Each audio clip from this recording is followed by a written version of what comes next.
সে তৌফিক দান করুন। আমাদের মুরব্বিয়ানে কেরাম যারা দুনিয়াতে চলে গেছেন, আল্লাহ তাআলা সবাইকে জান্নাতুল ফেরদাউস নসিব করুন। আল্লাহ তাআলা আমাদেরকে এমন আমল করবার তৌফিক দান করুন, কোরআনের আলোকে চলবার তৌফিক দান করুন, যাতে মসজিদে আমরা যেরকম শান্তির জায়গায় একত্রিত হয়েছি, আল্লাহ তাআলা যেন পরকালে আমাদেরকে জান্নাতে একত্রিত হওয়ার তৌফিক দান করুন। আমি আপনাদের আমার বাড়ির কথা শুনেছেন, লক্ষ্মীপুর সদর ৩ উত্তর জয়পুরেই মূলত আমাদের বিভিন্ন অপকর্মে সমাজ জর্জরিত। এর হাত থেকে মুক্তি পেতে হলে আমরা আসুন আল্লাহ এবং তার রাসূলের বিধানকে অনুসরণ করি এবং রাষ্ট্রীয়ভাবে আমরা কোরআনের বিধানকে প্রতিষ্ঠা করি। আল্লাহ তাআলা আমাদের সবাইকে সেই তৌফিক দান করুন।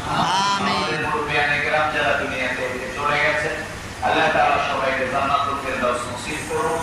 আল্লাহ তাআলা আমাদেরকে এমন আমল করবার তৌফিক দান করুন, কোরআনের আলোকে চলবার তৌফিক দান করুন, যাতে মসজিদে আমরা যেরকম শান্তির জায়গায় একত্রিত হয়েছি, আল্লাহ তাআলা যেন পরকালে আমাদেরকে জান্নাতে একত্রিত হওয়ার তৌফিক দান করুন।